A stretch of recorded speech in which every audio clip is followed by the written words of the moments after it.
मेरे गर्भ को अब 13वां महीना हो चुका था, लेकिन मेरी सास और पति ने मुझे कभी डॉक्टर के पास जाने नहीं दिया। मेरी हालत दिन ब दिन बिगड़ती जा रही थी, मगर घर में सब खामोश थे। मेरा पति मुझे छुप छुप कर एक हकीम के पास ले जाता और वह हर बार बस एक ही जुमला दोहराता, अभी वक्त है। एक दिन पड़ोसन ने छत पर मुझे देखा और चौंक कर कहा, अंजलि, ये कोई खेल नहीं है, फौरन अस्पताल जाओ, वरना कोई बहुत बड़ा अनर्थ होने वाला है। ये सुनकर मेरे कदम कांपने लगे। मैं हिम्मत जुटाकर अकेले ही अस्पताल पहुंच गई। जैसे ही डॉक्टर ने मेरा चेकअप शुरू किया, अचानक वह जोर से चीखा। उसकी चीख सुनकर पूरा वार्ड इकट्ठा हो गया और अगले ही पल डॉक्टर ने जो कहा वह सुनकर सबके होश उड़ गए। डॉक्टर की आवाज कांप रही थी। उसने कहा, यह कोई सामान्य गर्भ नहीं है। अगर आज ऑपरेशन नहीं हुआ तो मां की जान भी नहीं बचेगी, और जो इसके पेट में है वह कोई इंसान भी नहीं है। मेरा नाम अंजलि है। मैं अपने जमाने में बहुत ही ज्यादा सुंदर और खूबसूरत लड़की थी। मेरी इसी खूबसूरती को देखकर मेरी सास मुझे पसंद करके अपने घर की बहू बनाकर ले गई थी। उनका एक ही बेटा था जिसका नाम आर्यन था। लेकिन आर्यन की 7 बहनें थीं, जिनमें से सिर्फ 3 बेटियों की शादी उन्होंने की हुई थी और 4 बेटियां अभी घर पर ही कुंवारी बैठी थीं। मैं अगर सच कहूं तो मैं ऐसे घर में बिल्कुल भी ब्याह कर नहीं जाना चाहती थी, जिस घर में मेरी 7 नंदे पहले से ही मौजूद हों। लेकिन मेरे पास इसके अलावा कोई और चारा भी नहीं था, क्योंकि मेरे पापा ने मेरे होने वाले ससुर के साथ मिलकर एक बिजनेस शुरू कर रखा था और उन दोनों को उस कारोबार में बहुत ही ज्यादा नुकसान हो गया था। अब हालात ऐसे बन गए थे कि वे या तो एक दूसरे से रिश्तेदारी कर लेते, वरना उनके बीच बहुत ही बड़ी दुश्मनी पैदा हो जाती और हम लोग ज्यादा मुश्किल में पड़ जाते। मेरे पापा ने मुझसे कहा, अगर तुम मुझे जिंदा देखना चाहती हो तो मेरी प्यारी बेटी, तुम उनके बेटे से शादी कर लो, क्योंकि जब रिश्तेदारी हो जाएगी तो ये हमसे पैसों की मांग नहीं करेंगे, वरना ये लोग हमें अदालत और कचहरी तक लेकर जा सकते हैं। मैंने रोते हुए अपने पापा से पूछा, पापा, ऐसे घर में मेरी क्या इज्जत होगी? तो मेरे पापा ने जवाब दिया, बेटी, औरत की तो वैसे भी ससुराल में कोई इज्जत नहीं होती। तुम बस अपने पति पर काबू करना और उसको अपनी मीठी मीठी बातों में उलझा लेना और बाद में उस घर से अलग हो जाना। जबकि यह सब कुछ कहना जितना आसान था, व्यावहारिक रूप से करना उतना ही मुश्किल था, क्योंकि वह अपनी मां का इकलौता बेटा था। मेरे पापा ने अपनी जान बचाने की खातिर मेरी शादी करवा दी। हम लोग तो शहर में रहते थे, लेकिन वे लोग गांव के रहने वाले थे।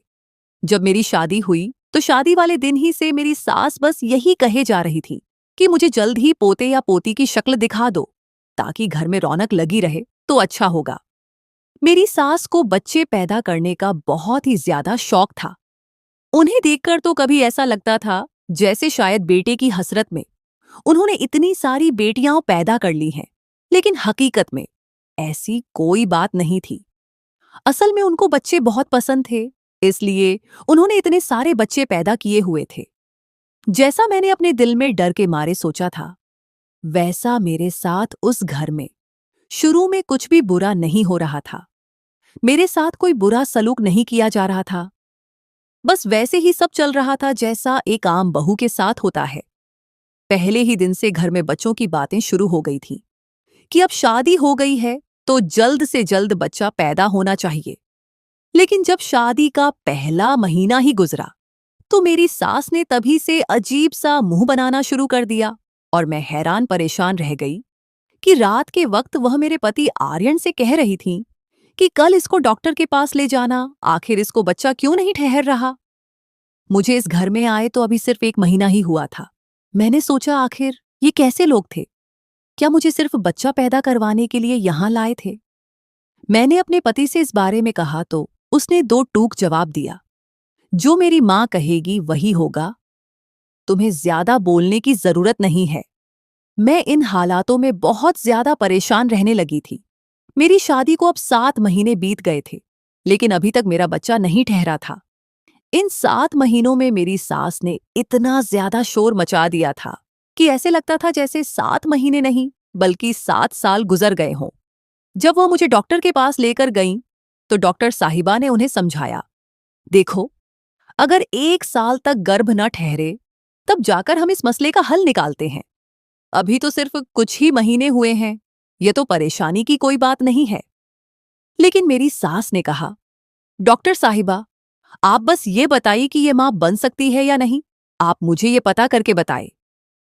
डॉक्टर साहिबा ने मुझे अच्छी तरह से जांच कर देखा और उसने कहा, हाँ, ये मां बन सकती है, आप परेशान न हो। जबकि हकीकत में उस डॉक्टर ने मेरा ठीक से चेकअप भी नहीं किया था। बस वह मुझे एक साइड में ले गई और उसने मुझसे कहा कि तुम्हारी सास तो बहुत ही ज्यादा फालतू औरत लगती है। मैंने उनको यही कह दिया है कि सब कुछ ठीक ठाक है, क्योंकि अगर मैंने उनको सच बता दिया तो तुम्हारा घर तबाह और बर्बाद हो जाएगा। मैंने डरते हुए पूछा कि क्या वाकई सब कुछ ठीक नहीं है? तो डॉक्टर ने कहा, देखो, थोड़ा सा मसला है, लेकिन टाइम के साथ सब कुछ ठीक ठाक हो जाएगा। मैं ऐसे केसेस रोज देखती रहती हूँ, इसलिए मुझे पता है कि किस टाइम पर क्या बात बोलनी है। वह डॉक्टर बहुत अच्छी महिला थी। मैंने उनसे कहा, अगर इन महीनों में मुझे गर्भ नहीं ठहरा तो मैं आपके पास ही आऊंगी। उन्होंने कहा, ठीक है, मैं इसी अस्पताल में मिलूंगी और मेरा अस्पताल 24 घंटे खुला रहता है। अगर मैं कभी यहां ना हुई तो मुझे फोन करके बुलवा लेना। उस डॉक्टर का नाम डॉक्टर सुनीता था। मुझे तो वह डॉक्टर बहुत ही अच्छी लगी थी, लेकिन अभी मेरे यहाँ कोई खुशखबरी नहीं थी। डॉक्टर ने कहा था कि थोड़ा सा मसला है, लेकिन ज्यादा नहीं। इसी तरह 4-5 महीने और बीत गए और मेरी सास ने अब सबको कहना शुरू कर दिया कि मेरी बहू तो बांझ है। जब मोहल्ले की कोई औरत भी घर आती तो उसे भी यही कहती, किसी शादी में जाती तो वहां पर भी यही गाती रहती कि मेरी बहू बच्चा पैदा नहीं कर सकती, वह तो बांझ है। मैं तो उसे ऐसे ही उठाकर ले आई हूं। मेरे बेटे की जिंदगी तबाह और बर्बाद हो गई है। मेरे लिए यह सब कुछ बर्दाश्त करना बहुत ही मुश्किल था। मुझे समझ नहीं आती थी कि मैं कहाँ जाऊं। सास के सामने कोई बात करती तो सास कहती, कैसे जुबान चला रही है, आजकल की लड्ढकियों को तो सब कुछ पता होता है। जिन बातों का हमें शादी के सालों बाद पता चला था, इनको तो पहले से ही पता होता है। मैं बार बार अपने पति और सास को यही कहती थी कि मुझ में कोई मसला नहीं है, सब कुछ टाइम से ठीक हो जाएगा। भगवान ने बस हमें इम्तिहान में डाला हुआ है और वह हमें इस सब्र का फल भी जरूर देगा। हमारी शादी की जब पहली सालगिरह हुई तो मेरे पेट में 2 महीने का बच्चा था। 1 साल के अंदर ही मैं गर्भवती हो गई। ये तो भगवान का शुक्र था कि मेरी उम्र ज्यादा नहीं थी, वरना इस बात पर भी मुझे ताने सुनने को मिल जाते। मेरा पति तो कुछ भी नहीं बोलता था, बस चुपचाप बैठा रहता था और जो उसकी मां कहती वही किया करता था। मैं बहुत ही ज्यादा परेशान थी। फिर एक दिन मेरी तबीयत ज्यादा ही खराब हो गई। मुझे डॉक्टर के पास लेकर गए तो डॉक्टर ने कहा कि तुम मां बनने वाली हो। तब कहीं जाकर सबको सुकून आया। मेरी सास को तो अब खुश होना चाहिए था, लेकिन उनके चेहरे पर परेशानी थी, क्योंकि वे पूरे खानदान में मुझे बांझ मशहूर कर चुकी थी और अब सारे खानदान वाले कहते थे कि आप तो कहती थी कि आपकी बहू कभी बच्चा पैदा नहीं कर सकती, तो फिर यह मोजिजा, चमत्कार कैसे हो गया? मैं भी चुप हो गई। आखिरकार भगवान ने मेरी सुन ली थी। अब मुझे कुछ बोलना नहीं चाहिए था। मेरे साथ तो जैसे इंसाफ हो गया था, क्योंकि मैं मां बनने वाली थी। जितना ज्यादा मेरी सास को पोता पोती देखने का शौक था, मुझे लगा था कि अब मेरा उतना ही ज्यादा ख्याल भी रखा जाएगा। लेकिन मेरा बिल्कुल भी ख्याल नहीं रखा गया, बल्कि मेरे लिए कामों के ढेर लगा दिए गए थे। मेरे लिए कोई अच्छी चीज खाने को न लाई जाती थी। पति को कुछ कहती तो वह आगे से कहता, मैं पहले मां से पूछ कर लाऊंगा। जब वह अपनी मां से इस बारे में बात करता तो वह कहती, कोई जरूरत नहीं है। हमने अपनी जवानी में कौन से फल फ्रूट खाए थे, फिर भी 8 बच्चे पैदा कर दिए हैं और मेरे सारे के सारे बच्चे ठीक ठाक हैं, कोई मसला नहीं है। ये सब आजकल की औरतों के चोंचले होते हैं। वे ऐसे टाइम में पति को अपनी उंगलियों पर नचाना चाहती है, जानबूझकर मासूम बन जाती हैं। कोई तबीयत खराब नहीं होती। औरत का जिस्म तो बना ही बच्चा पैदा करने के लिए होता है, तो फिर ऐसा थॉटी है कि उस पर कोई पहाड़ टूट पड्डा है। बस इसकी बातें एक कान से सुनो और दूसरे से निकाल दो। अगर इसे सिर पर चढ़ाया तो बाद में पछताओगे। मुझे अपनी सास की ये बातें सुनकर बहुत ही ज्यादा बुरा लगता था। इस हालत में हर 2 मिनट बाद मेरी तबीयत खराब हो जाती थी, क्योंकि मेरा पहला बच्चा था। मैं जब भी अपने पति से कुछ कहती तो वह एक ही बात कहता, मेरी माँ के साथ तो ऐसा कभी कुछ नहीं हुआ, फिर तुम्हारे ही साथ क्यों हो रहा है? लेकिन एक दिन जब मेरी ननद घर आई, जो खुद भी माँ बनने वाली थी, उसने कहा, माँ, मेरे पेट में दर्द हो रहा है। तो मेरी सास ने जल्दी से टिडेच कर कहा, हाँ हाँ बेटी, ऐसे टाइम में दर्द होता है, तुम फल खाया करो, आराम किया करो। मैं ये सब देखकर हैरान परेशान रह गई। अपनी बेटी की दफा तो उनको सारी बातें याद थीं कि इस हालत में दर्द भी होता है, आराम भी करना होता है, फल भी खाने होते हैं और दूध भी पीना होता है। जबकि अगर मैं ऐसी वैसी कोई बात करती तो वह कहती, नहीं नहीं कुछ नहीं होता, तुम्हारी सेहत तो बिल्कुल अच्छी है। मैं जब उन्हें अपनी बीमारी बताती तो वह कहती, तुम तो दुबली पतली और अच्छी भली हो, तुम्हारा तो आराम से बच्चा पैदा हो जाएगा। मेरा पेट भी अब बहुत ज्यादा निकला हुआ था, इतना ज्यादा कि मैंने कभी भी किसी का पेट इतना निकला हुआ नहीं देखा था। लेकिन मेरी सास कहती थी कि पहला बच्चा है, पेट तो निकलता ही है, क्योंकि इंसान की चमड़ी थोड़ी मोटी होती है। लेकिन न जाने क्या मसला था, मेरा पेट बहुत ही ज्यादा बढ़ा हुआ था। इसलिए मेरी सास कहती थी कि इतना बड़ा पेट निकला हुआ है तो हमारा बच्चा बहुत तंदुरुस्त और सेहतमंद होगा, तुम्हें ज्यादा उल्टी सीधी बातें करने की जरूरत नहीं है। मुझे बहुत ही ज्यादा दर्द हो रहा था। एक दफा मेरी मम्मी की कॉल आई तो मैंने उनको सब बता दिया। मम्मी ने कहा, बेटी, इतना दर्द थोड़ी ना होता है, तुम जल्दी से डॉक्टर के पास जाओ। अब मैं उनको क्या कहती कि ये लोग मुझे डॉक्टर के पास लेकर ही नहीं जा रहे। वे लोग मुझे यहां छोड़कर जैसे भूल ही गए थे, क्योंकि मेरे पापा उनके कर्जदार थे, इसलिए वे यहां ज्यादा नहीं आते थे। अगर आते भी तो कोई बात नहीं कर पाते थे, इसलिए उन्होंने यहां आना ही छोड़ देच दिया था। बस सिर्फ मुझे फोन कर लेते थे।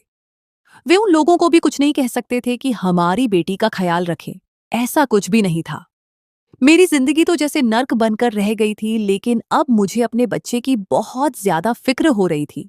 इसलिए मैं जैसे तैसे करके दिन गुजार रही थी। मुझे अपने होने वाले बच्चे की बहुत ही ज्यादा टेंशन थी। इन लोगों ने मेरे होने वाले बच्चे के लिए अभी तक कपड़े ढौते भी नहीं बनवाए थे। कहने लगे, हमने बहुत से लोगों को बहुत कुछ दिया हुआ है, जब हमारा बच्चा पैदा होगा तो वे लोग खुद आकर दे जाएंगे। लेकिन उन्होंने यह नहीं सोचा कि जब तक वे लोग आएंगे तब तक हम बच्चे को क्या पहनाएंगे। क्या मैं अपने बच्चे को चादर में ही लपेट कर रखूंगी? मैं अपने पति से बात करती तो उसके कान पर जूं तक नहीं रेंगती थी। वो मुझे एक दफा भी डॉक्टर के पास नहीं लेकर गए। कहने लगे, जब कोई मसला ही नहीं है तो डॉक्टर के पास जाने की भला क्या जरूरत है। जबकि मुझे इतना तो पता ही था कि एक दफा डॉक्टर के पास जाना बहुत जरूरी होता है, ताकि पता चले कि अंदर सब कुछ ठीक ठाक है या नहीं। मैं तो बहुत ही ज्यादा परेशान रहती थी। थोड़ा सा भी दर्द होता तो डर जाती कि कहीं मेरे बच्चे के साथ कोई मसला ना हो रहा हो। इसी तरह दिन गुजरते चले जा रहे थे। जब 9वां महीना शुरू हुआ तो मैंने भगवान का शुक्र अदा किया कि अब थोड़े ही दिन रह गए हैं। अब तो मुझे डॉक्टर के पास लेकर जाएंगे और सब ठीक हो जाएगा। लेकिन वे मुझे अभी भी डॉक्टर के पास नहीं लेकर जा रहे थे। मुझे लगता था कि वे मुझे तभी लेकर जाएंगे जब मुझे लेबर पेन शुरू होगा। लेकिन मेरा दर्द शुरू नहीं हो रहा था। जब मोहल्ले की औरतें घर आती तो मेरी सास झूठ बोलती और कहती, मैं तो अपनी बहू का बहुत ही ज्यादा ख्याल रख रही हूँ, इसे खाने पीने से लेकर सब चीजें दे रही हूँ। जबकि वे सब चीजें तो उनके घर में कभी खत्म ही नहीं होती थीं, लेकिन वे सिर्फ उनकी अपनी बेटियों के लिए होती थीं। मुझे तो एक चीज भी खाने को नहीं मिलती थी। एक दिन मैंने गलती से एक आढ़ू खा लिया तो मेरी छोटी ननद ने शोर मचा दिया कि यह आढ़ू मैंने अपने लिए रखा था, आपने क्यों खाया? उस एक आढ़ू के पीछे उसने मुझे घर में सबके सामने बहुत ज्यादा डांटा था। मैंने अपनी सास से कहा कि मेरे 9 महीने में से अब 10 दिन ऊपर हो गए हैं, प्लीज मुझे डॉक्टर के पास ले जाइए। तो मेरी सास ने आगे से कहा, तुम आजकल की लो डीएच की हो, तुम्हें तो अपने दिन भी याद नहीं रहते, कोई भी दिन ऊपर नहीं हुए। अगर दिन ऊपर चढ़े होते तो अभी तक दर्द शुरू हो जाता, और अगर दर्द नहीं हो रहा तो इसका मतलब है कि अभी टाइम पूरा नहीं हुआ। मैंने कहा कि मुझे वैसे बहुत तकलीफ हो रही है, तो उन्होंने कहा, नहीं, अभी तुम्हारा टाइम ही नहीं आया, जब आएगा तो खुद ही पता चल जाएगा। दिन ऊपर से ऊपर होते जा रहे थे। जब मैंने बहुत ही ज्यादा शोर मचाया तो मेरा पति मुझे एक हकीम के पास ले गया। उस हकीम ने कहा, अभी डिलीवरी में टाइम बाकी है। वही हकीम दरअसल आर्यन के जीजा का दोस्त था और उनका खानदानी हकीम था। जब हकीम ने कहा कि टाइम है तो सब लोग मुझे ही सुनाने लगे, देखो अभी वक्त है, न जाने तुम्हें किस बात की जल्दी पड़ी रही है। हमने तो ऐसी पहली माँ देखी है जो चाहती है कि बच्चा जल्दी पैदा हो जाए और उसकी जान छूट जाए। आखिर ये किस तरह की बेवकूफाना बातें थीं? क्या बच्चा पैदा होने से मेरी जान छूट जाती? क्या उस बच्चे को संभालना नहीं पड़ जाता? वे लोग मुझे हर तरह से तंज कर रहे थे। मुझे समझ नहीं आता था कि मैं क्या करूं। मेरा पेट अब बहुत ही ज्यादा बढ़ता ही चला जा रहा था। एक दफा मैं छत पर खड़ी थी क्योंकि मेरा दिल बहुत घबरा रहा था। सामने वाली पड़ोसन ने मुझे देख लिया। वह मेरी सास की जानने वाली थी, लेकिन मुझे हमेशा ही हमदर्दी की नजरों से देखती थी। उसने मुझे दूर से इशारा किया। जब मैं थोड़ा करीब गई तो उसने कहा, अंजलि, ये तुमने अपना क्या हाल बना लिया है? मैंने कहा, दीदी, मेरी प्रेगनेंसी को अब 10 महीने से ऊपर हो गए हैं। उसने हैरत से अपने कानों को हाथ लगा लिया और कहा, कैसी बातें कर रही हो? भगवान तुम पर रहम करे। तुम अभी तक ठीक कैसे हो? जल्दी से किसी अच्छे डॉक्टर के पास जाओ। इतनी देर करना बिल्कुल भी अच्छी बात नहीं है। तुम्हारे घर वालों को तुम्हारी कोई परवाह नहीं है। मैंने कहा, आप तो जानती ही हैं इन लोगों को। उसने कहा, हाँ मैं इनको अच्छे से जानती हूं, लेकिन अब तुम मां हो। तुम्हें खुद अपनी औलाद के लिए अलडचना होगा। किसी भी डॉक्टर के पास जाओ, अगर दर्द नहीं हो रहा तो वे ऑपरेशन कर देंगे। कहीं ऐसा ना हो कि बहुत ज्यादा देर हो जाए। वह बहुत ही परेशान हो गई और मेरा तो बहुत ही बुरा हाल था। मैं एक पल भी चैन से बैठ नहीं सकती थी। मैंने पति से बात की तो उसने फिर वही कहा कि हकीम के पास ले चलता हूं। मैंने चीख कर कहा, मुझे हकीम के पास नहीं जाना, मुझे अस्पताल ले चले। मुझे दर्द शुरू हो गया है। मुझे लगता है अब मेरा ऑपरेशन ही होगा। मेरा पति कहने लगा, तुम पागल तो नहीं हो गई हो? ऑपरेशन में तो बहुत ज्यादा पैसे लगते हैं। मैंने कहा, आपको इस वक्त भी सिर्फ पैसों की पड़ी डीच ही है। आखिर यह आपका ही तो बच्चा है। क्या आपको इसकी जरा भी परवाह नहीं? मुझे अब अच्छी तरह समझ आ गई थी कि इन लोगों को सिर्फ अपने पैसों की फिक्र है। ये लोग हद से ज्यादा कंजूस थे। पड्डर होसन ने बिल्कुल सही कहा था। अब मुझे खुद ही हिम्मत करनी थी। मेरे पास बच्चे के लिए कपड़े तक न थे, न उन्होंने मुझे पैसे दिए और न ही बाजार जाने दिया। मैंने खुद ही अपने पुराने दुपट्टों से कुछ कपड़े बनाए हुए थे। मैंने वह सब एक बैग में डाले और चुपके से घर से निकलकर अस्पताल चली गई।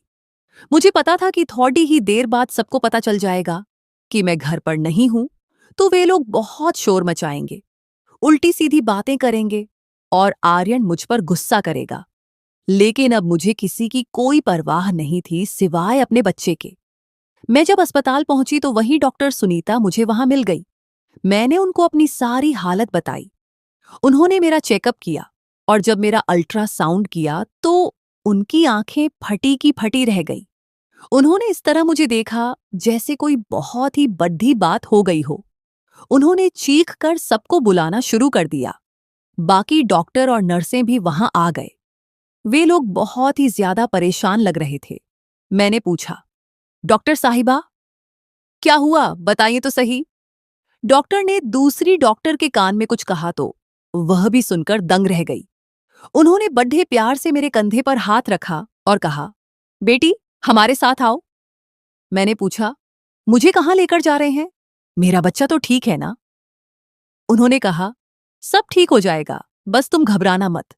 लेकिन मेरा दिल बुरी तरह घबरा रहा था। उन्होंने कहा, अपनी फैमिली को बुला लो। मैंने कहा, वे नहीं आएंगे, मैं उनसे छुपकर आई हूं। उन्होंने कहा, तो फिर अपने मम्मी पापा को बुला लो। मैंने अपनी मम्मी को फोन कर दिया और कहा कि बिना किसी को बताए फौरन अस्पताल आ जाए। डॉक्टर ने कहा है कि ऑपरेशन करना पड़ दीजिएगा। इतना तो मुझे पहले ही पता था क्योंकि टाइम बहुत ही ज्यादा ऊपर हो चुका था। मैं बार बार पूछ रही थी कि डॉक्टर साहिबा सब ठीक है ना, लेकिन वे कुछ साफ बता नहीं रहे थे। बस कहा कि ऑपरेशन करेंगे। मेरा ऑपरेशन हुआ और उसमें बहुत ही ज्यादा टाइम लग गया। मेरी कजिन का जब ऑपरेशन हुआ था तो उसने बताया था कि आधे घंटे से ज्यादा का वक्त नहीं लगता, लेकिन मेरे ऑपरेशन में पूरे 4 घंटे लग गए। सारे डॉक्टर अजीब सी हालत में थे। वैसे तो ऑपरेशन एक डॉक्टर ही करता है, लेकिन यहाँ 5 डॉक्टर एक दूसरे से धीरे धीरे बातें कर रहे थे और मेरा जरूरत से ज्यादा ख्याल रख रहे थे। इसके बाद क्या हुआ, मुझे कुछ याद नहीं। शायद उन्होंने मुझे नींद की दवा दे दी थी। जब मेरी आंख खुली तो मैं अपने कमरे में थी। मेरी मम्मी मेरे सिरहाने बैठी थी और पापा परेशानी में सिर पकड़ देकर बैठे हुए थे। वहां न मेरा पति था और न ही मेरी सास। मैंने तड़प कर पूछा, मेरा बच्चा ठीक है ना? मैं बुरी तरह घबराकर उठकर बैठ गई। उन्होंने कहा, बेटी ऑपरेशन हुआ है, सब ठीक है। मैंने पूछा, मेरा बच्चा कहाँ है? उसे तो मेरे पास कमरे में होना चाहिए था। वह सामने वाला झूला खाली क्यों पड़ा है? मैं बहुत ही ज्यादा परेशान हो गई थी। मुझे लगा मेरा बच्चा शायद इस दुनिया से चला गया है, क्योंकि मैंने अस्पताल आने में बहुत ज्यादा देर कर दी थी। मेरे मम्मी पापा भी बहुत खामोश और परेशान नजर आ रहे थे। तभी डॉक्टर सुनीता कमरे के अंदर आई। वह अकेली नहीं थी, उनके साथ अस्पताल के मालिक भी मौजूद थे, जो देखने में बहुत ही शरीफ और नेक इंसान लग रहे थे। वे मेरे पापा की उम्र के थे, सफेद कपड़े पहने हुए थे और उनकी दाढ़ी भी सफेद थी। डॉक्टर ने मेरा चेकअप किया और पूछा, अंजलि क्या तुम ठीक हो? दर्द तो नहीं हो रहा? मैंने रोते हुए फिर वही सवाल किया, मेरा बच्चा कहाँ है? वे मेरे सवाल का सीधा जवाब नहीं दे रहे थे, बल्कि उन्होंने मेरा परिचय उस बुजुर्ग व्यक्ति से करवाया। कहने लगे कि हमारा अस्पताल इन्हीं की वजह से चलता है। यहाँ गरीबों का इलाज बिल्कुल मुफ्त होता है, क्योंकि ये बहुत ही नेक इंसान है। मेरा दिल अब बुरी तरह धड़क रहा था। मेरा दिल कर रहा था कि चीख कर पूछूं कि आखिर मेरा बच्चा कहाँ है। उन्होंने कहा, अंजलि, तुम्हारी वजह से हमारे अस्पताल में एक ऐसा अजीबोगरीब वाकया हुआ है जो आज से पहले कभी नहीं हुआ। इस वाकये से हमारा अस्पताल बहुत मशहूर हो जाएगा। थोड़ी ही देर में यहाँ मीडिया वाले आएंगे और तुम्हारा इंटरव्यू भी होगा। इतने में आर्यन और मेरी सास भी गुस्से में वहां पहुंच गए। सास ने आते ही ताने मारने शुरू कर दिए। अच्छा, तो तुम यहाँ छुपी हो, हम तुम्हें कब से ढूंढ रहे थे। अब हम तुम्हें तलाक दे देंगे। जो औरत रात घर से बाहर गुजारे, हम उसे वापस अपने घर नहीं ले जाते। आर्यन भी जो मुंह में आ रहा था बोले जा रहा था। मेरे पापा ने गुस्से से कहा, देख नहीं रहे हो वह अस्पताल में है? किस तरह के संवेदनहीन आदमी हो तुम। आर्यन ने कहा, मैं इसके साथ अब मजीद नहीं रह सकता, मैं इसे तलाक दे दूंगा। मैं हैरान परेशान थी कि जहां मैं मौत से लड़ेचकर आई हूं, ये लोग यहां आकर ऐसी बातें कर रहे हैं। तभी डॉक्टर ने गुस्से से कहा, आपने जो इस लड़ेचकी के साथ किया है, आपको इसे छोड़ ही देना चाहिए, क्योंकि आप इसके काबिल ही नहीं हैं। आपने एक साथ कई मासूम जानों को खतरे में डाल दिया था। यह सुनकर मैं बिल्कुल दंग रह गई। डॉक्टर ने मुझसे कहा, हाँ अंजलि, तुम्हारे यहाँ एक साथ 4 बच्चे पैदा हुए हैं, जिनमें 2 बेटे और 2 बेटियां हैं। मैं बिल्कुल हैरान थी, क्या यह सच हो सकता है? आर्यन और सास भी ये सुनकर हक्का बक्का रह गए। सास ने एक दूसरे को देखा और कहा, 4 बच्चे? अरे ये औरत है या कोई डायन? हम इतने सारे बच्चों की परवरिश कैसे करेंगे? हमारे पास तो इनके लिए पैसे भी नहीं हैं। तब अस्पताल के मालिक ने आगे बढ़कर कहा, मैंने तुम्हारे बारे में अब सब कुछ जान लिया है बेटी। तुमने जिस तरह अपने दुपट्टे काटकर इन बच्चों के छोटे छोटे कपड़े बनाए थे, वह देखकर मेरा दिल भर आया। मुझे पता है कि एक साथ 4 बच्चों को पालना बहुत ही मुश्किल काम है, इसलिए मैं यहाँ सबके सामने ऐलान करता हूं कि इन 4 बच्चों का सारा खर्चा मैं खुद उठाऊंगा। जब तक ये बच्चे अपने पैरों पर खड़े होकर नौकरी के काबिल नहीं हो जाते, इनकी शिक्षा, खाना पीना और सेहत सब मेरी जिम्मेदारी होगी। जैसे ही उस नेक इंसान ने यह बात कही, आर्यन और सास की आंखों में जैसे लालच की चमक आ गई। उन्होंने इशारों ही इशारों में एक दूसरे से बात की और आर्यन फौरन मेरे पास आकर चापलूसी करने लगा। अंजलि, मुझे माफ कर दो, मैं बहुत ज्यादा परेशान हो गया था। देखो भगवान ने हमें कितने प्यारे और तंदुरुस्त बच्चे दिए हैं। चलो अब घर चलते हैं। मैंने नफरत से उसका हाथ पीछे झटक दिया और कहा, कोई जरूरत नहीं अब मेरे पास आने की। अभी तो तुम मुझे तलाक दे रहे थे क्योंकि तुम्हें लग रहा था मैं कहीं और थी और तुम बच्चों का खर्चा नहीं उठाना चाहते थे। अब जब तुम्हें पता चला है कि इनका सारा खर्चा कोई और उठाएगा, तो अब तुम्हें मुझ पर प्यार आ रहा है। मैंने अपने मम्मी पापा से साफ कह दिया कि मुझे अब इस शख्स के साथ बिल्कुल नहीं रहना। मैं वहां से फारिग होते ही सीधी अपने मायके चली गई। आर्यन इसके बाद बार बार मुझसे माफी मांगने आता रहा। आखिरकार मेरे पापा ने उसके सामने एक शर्त रखी कि अगर तुम अंजलि और बच्चों को ले जाना चाहते हो तो तुम्हें अपनी मां से अलग घर में रहना होगा। आर्यन ने पहले कहा कि मैं ऐसा नहीं कर सकता, तो पापा ने दो टूक कहा, फिर हमारी बेटी को छोड़ दो और अपने उन्हीं माँ बाप के पास जाकर रहो जिन्होंने इसकी जान खतरे में डाली थी और वक्त पर इसे डॉक्टर के पास नहीं जाने दिया, वरना आज मेरी बेटी और इसके बच्चे मर चुके होते। आखिरकार आर्यन को अपनी गलती का एहसास हुआ कि उसके बच्चे और पत्नी ही उसकी असली फैमिली हैं। उसने अपनी मां से माफी मांगी और कहा कि मैं अब अपनी पत्नी के साथ ही रहूंगा। अस्पताल के मालिक ने आर्यन को एक बहुत अच्छी जॉब दिलवा दी, जिससे हमारे बाकी घर के खर्चे भी पूरे होने लगे।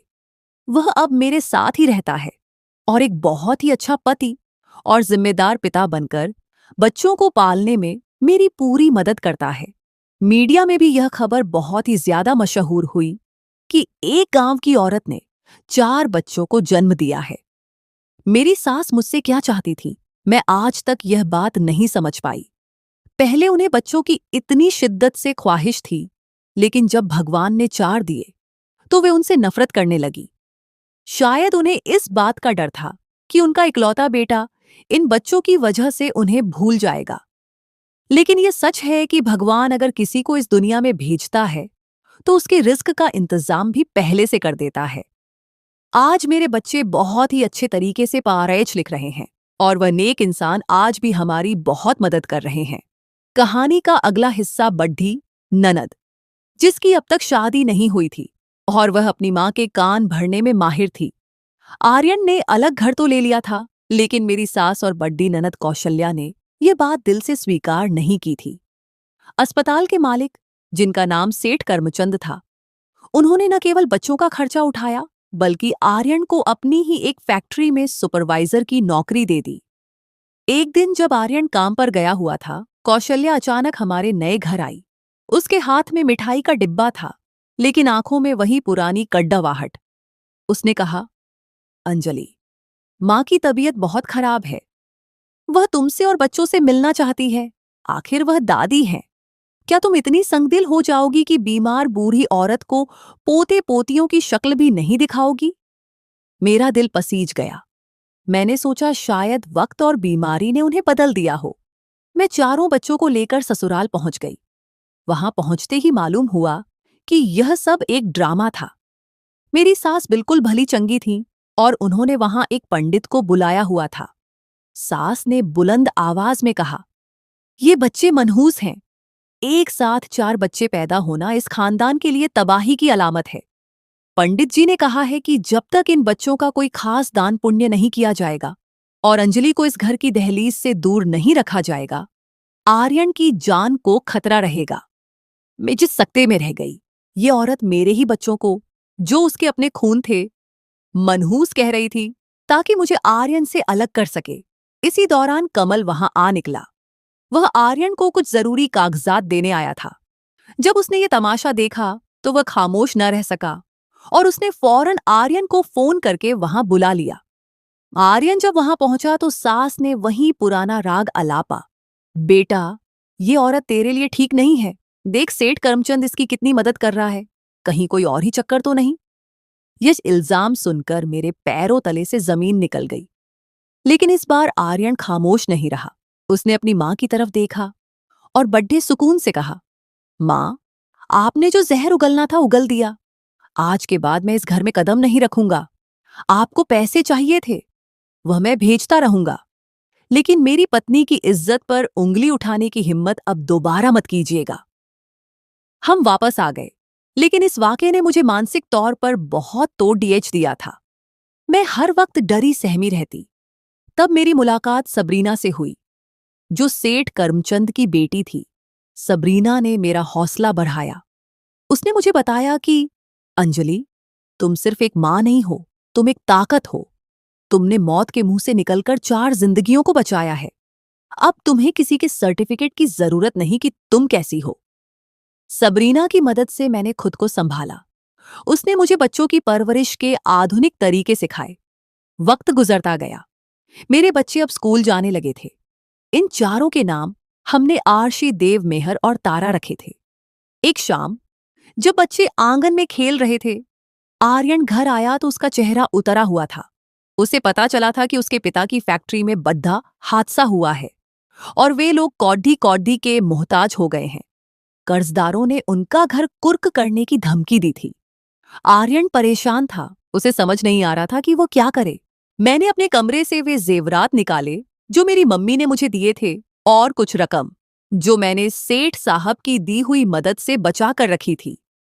मैंने आर्यन के हाथ पर वह सब रख दिया और कहा, ये ले जाइए और अपने पापा की मदद करें। वे जैसे भी हैं, आपके माता पिता हैं। हमने अलगाव जुल्म से बचने के लिए अख्तियार किया था, इंसानियत छौधाने के लिए नहीं। आर्यन की आंखों में आंसू आ गए। जब वह यह सब लेकर अपने घर पहुंचा तो सास और ससुर की आंखें शर्म से झुक गईं। उन्हें एहसास हुआ कि जिस बांझ और मनहूस का लेबल उन्होंने मुझ पर लगाया था, वही आज उनकी डूबती कश्ती का सहारा बनी थी। कुछ दिन बाद मेरी सास खुद हमारे घर आईं, लेकिन इस बार उनके हाथ में कोई ताना नहीं था, बल्कि वे रोते हुए मेरे कदमों में बैठ गईं। उन्होंने मुझसे माफी मांगी और उन चारों बच्चों को गले लगा लिया जिन्हें वे कभी देखना भी नहीं चाहती थीं। आज मेरा घर मुकम्मल है। आर्यन एक कामयाब मैनेजर बन चुका है। सेठ करमचंद और सबरीना हमारे खानदान का हिस्सा बन चुके हैं और मेरे चारों बच्चे शहर के बेहतरीन स्कूल में PRH रहे हैं। मैंने सीखा कि सब्र का फल कड़िएचवा जरूर होता है, लेकिन उसका दरख्त हमेशा मीठा फल देता है। भगवान जब देता है तो छप्पर फाड़डाच कर देता है। बस इंसान को हिम्मत नहीं हारनी चाहिए। जब बच्चे 10 साल के हुए तो आर्यन की जिंदगी में उसका कजिन विक्रम दाखिल हुआ। विक्रम बहुत चालाक था। उसने आर्यन को बरगलाना शुरू किया कि तुम कब तक सेठ करमचंद के टुकड़ों पर पलोगे। देखो, तुम्हारी पत्नी ने सेठ को अपनी बातों में उलझा रखा है। कहीं ऐसा ना हो कि वह तुम्हारे बच्चों को तुमसे दूर कर दे। आर्यन, जो कि फितरतन थोड़ा कच्चा था, एक बार फिर शक के जाल में फंसने लगा। इसी दौरान मेरी सबसे छोटी बेटी तारा अचानक बीमार हो गई। डॉक्टरों ने बताया कि उसे खून की सख्त जरूरत है और उसका ब्लड ग्रुप बहुत नायाब है। पूरा खानदान परेशान हो गया। आर्यन का खून मैच नहीं हुआ और न ही मेरा। विक्रम ने इस मौके का फायदा उठाया और गांव में यह अफवाह फैला दी कि ये बच्चे आर्यन के हैं ही नहीं, इसीलिए तो खून मैच नहीं हो रहा। ये बात जब मेरे कान तक पहुंची तो मुझे लगा जैसे किसी ने मेरे सीने में खंजर घोंप दिया हो। आर्यन ने भी मुझसे नजरें चुराना शुरू कर दी। तब कप्तान राघव मैदान में आए। उन्होंने आर्यन को झंझोद्धा और कहा, बेवकूफ इंसान, मेडिकल साइंस में ऐसा होना आम है। तुम अपनी पत्नी की पाकदामनी पर शक कर रहे हो, जिसने तुम्हारे लिए क्या कुछ नहीं सहा। इसी वक्त सेठ करमचंद अस्पताल पहुंचे। उनके साथ एक नौजवान था जिसका खून तारा से मैच कर गया। दारा की जान बच गई, लेकिन विक्रम की साजिश अभी खत्म नहीं हुई थी। उसने सेठ करमचंद के अकाउंट्स में हेराफेरी की और इल्जाम आर्यन पर लगवा दिया। आर्यन को पुलिस पकड़ डीएच कर ले गई। मैं एक बार फिर सड्डीअचक पर आ गई। मेरी सास, जो अब बदल चुकी थी, वे मेरे पास आईं और बोली, बेटी, मैंने तेरे साथ बहुत बुरा किया था, शायद इसी की सजा हमें मिल रही है, लेकिन मैं अब तेरे साथ खड़िधी हूं। मैंने हार नहीं मानी। मैंने सबरीना की मदद ली।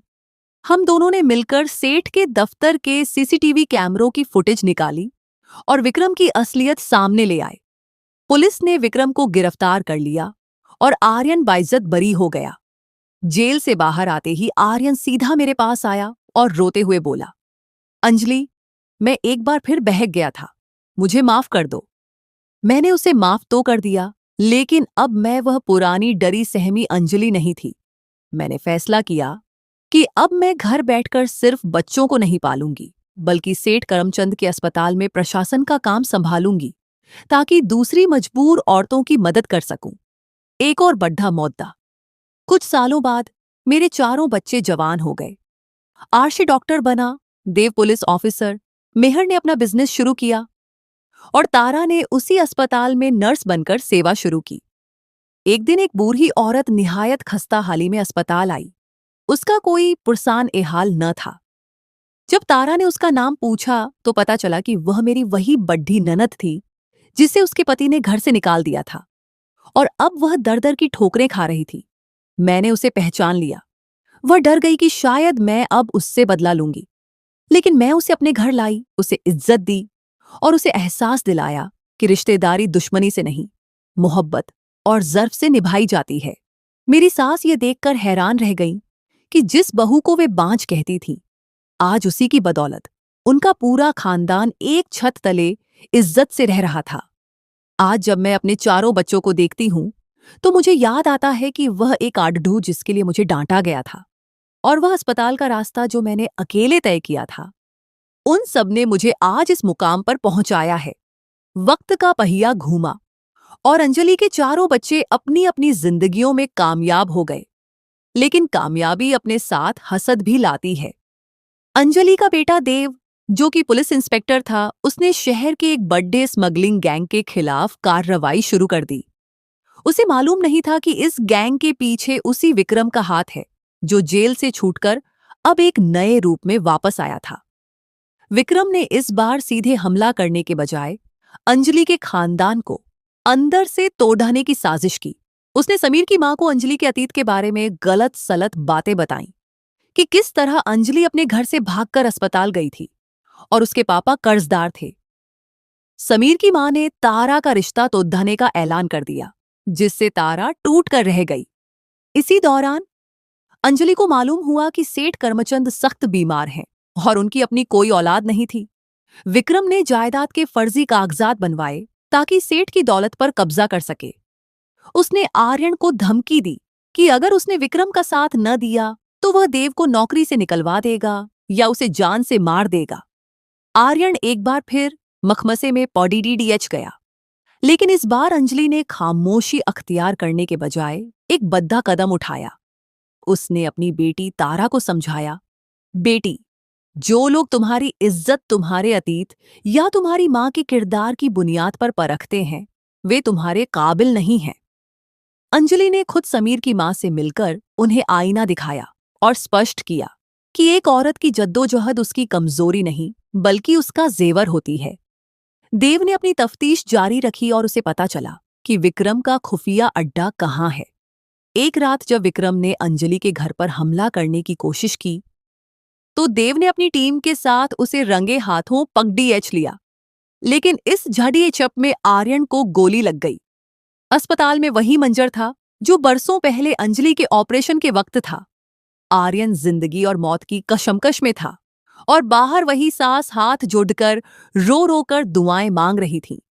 उन्होंने अंजलि का हाथ पकड़ा और कहा, बहू, तुमने इस घर को सींचा है, आज मेरे बेटे को भी तुम्हारी दुआओं की जरूरत है। आर्यन बच गया, लेकिन इस वाकये ने उसे हमेशा के लिए बदल दिया। उसने सेठ करमचंद की जायदाद में से अपना हिस्सा लेने से इनकार कर दिया और कहा कि वह अपनी मेहनत से अपना नाम बनाएगा। सेठ करमचंद ने मरने से पहले एक वसीयत लिखी, जिसमें उन्होंने अस्पताल का एक पूरा विंग अंजलि मैटरनिटी होम के नाम कर दिया, जहां गरीब गर्भवती औरतों का इलाज मुफ्त होना था। बरसों बाद अंजलि उसी अस्पताल के बरामदे में खड़ी थी जहां से उसकी जद्दोजहद शुरू हुई थी। उसके चारों बच्चे अपने अपने जीवनसाथी के साथ वहां मौजूद थे। तभी एक नौजवान लड़की दौड़ती हुई आई। उसके पास अस्पताल के चार्जेस के पैसे नहीं थे। अंजलि ने मुस्कुराकर उसका हाथ थामा और कहा, अंदर आओ बेटी, यहां पैसों की नहीं, हिम्मत की जरूरत होती है। अंजलि ने साबित कर दिया कि एक औरत जिसे दुनिया बांझ या कमजोर समझती है, अगर वह ठान ले तो न केवल अपना घर बल्कि सैकड़ों जिंदगियां बदल सकती है।